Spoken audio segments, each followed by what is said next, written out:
वाले चैप्टर के क्वेश्चन है वो आपसे सारे बन जाएंगे। तो चलिए वीडियो में आगे बढ़ते हैं, और अगर आपको वीडियो अंत तक बनी रही, अगर आपको वीडियो अच्छी लगे तो वीडियो को लाइक कर दीजिएगा। चलिए वीडियो की शुरुआत करते हैं, और देखिए हम क्या करेंगे। सबसे पहले हम ये जानेंगे कि टेम्परेचर कैसे सेल्सियस में रहता है। तो देखिए जैसे मान लीजिए अगर आपसे कोई कह देता है कि हमारे यहाँ पर टेम्परेचर 0 डिग्री सेल्सियस है, कितना है 0 डिग्री सेल्सियस है, तो आप सभी लोग वैसे तो बेसिकली जानते ही होंगे कि जब भी टेम्परेचर 0 डिग्री सेल्सियस होता है तो क्या होता है कि आपका जो एक ठंड का मौसम है वो बढ़ जाता है, और वहां पे आप बर्फ जमने की संभावना तैयार हो जाती है।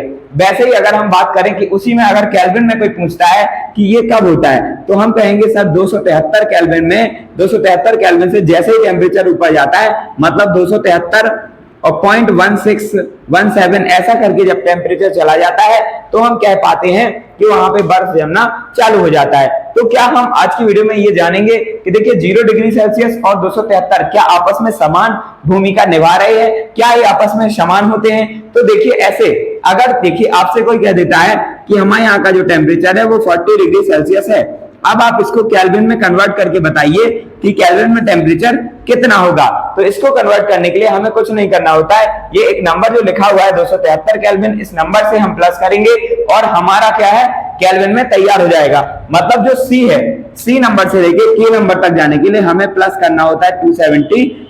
तो 273 से जैसे ही हम प्लस करेंगे तो यहाँ पे क्या हो जाएगा, 273 को आपने प्लस करा तो 3 और 1 11 और यहाँ पे आ गया 3, यानी 313 जो आपका टेम्परेचर होगा वो होगा 313 केल्विन। यानी कि 40 डिग्री सेंटीग्रेड से अगर आप केल्विन में जाएंगे तो वो होगा 313 केल्विन।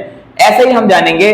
देखिए और अगर आपसे ऐसा कोई पूछता है, जैसे देखिए सी से जाते हैं, सी से उल्टा जा रहे हैं, हम कहां जा रहे हैं के में जा रहे हैं, तो सी के बाद डी, ऐसे करके आप पूरी एबीसीडी में जब आगे जाएंगे तो वहां पे अपन को प्लस करना होगा। मतलब आगे जाने के लिए हम क्या करेंगे प्लस। वहीं अगर अपन को बैक में आना होगा, जैसे कि हम देख पाए, जैसे मान लीजिए कहीं लिखा हो कि हमारे यहाँ पे जो टेम्परेचर है वो 300 केल्विन है और आप सेल्सियस में बताइए, तो आपको सेल्सियस में बताने के लिए कुछ नहीं करना है, आप उल्टे प्रकार से जा रहे हैं तो आप क्या करेंगे 273 से माइनस करेंगे।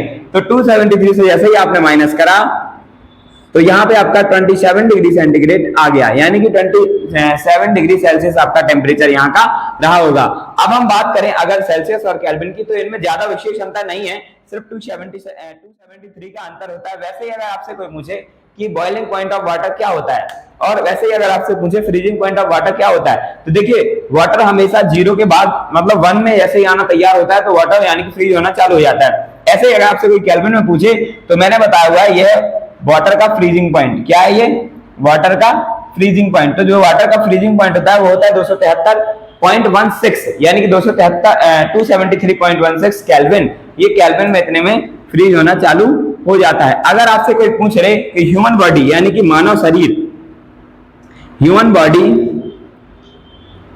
बॉडी का जो नॉर्मल टेम्परेचर होता है वो कितना होता है, तो आप बोलेंगे 37 डिग्री सेल्सियस, यानी 37 डिग्री सेल्सियस होता है। इसी को अगर कन्वर्ट करके आपसे केल्विन में पूछ लिया जाता है तो आपको कुछ नहीं करना होता है, सी से उसमें जाने के लिए आप केल्विन में जाने के लिए 273 से प्लस करेंगे, 0 आएगा आपका, 1 आएगा आपका, और यहाँ पे 3, यानी कि 310 केल्विन में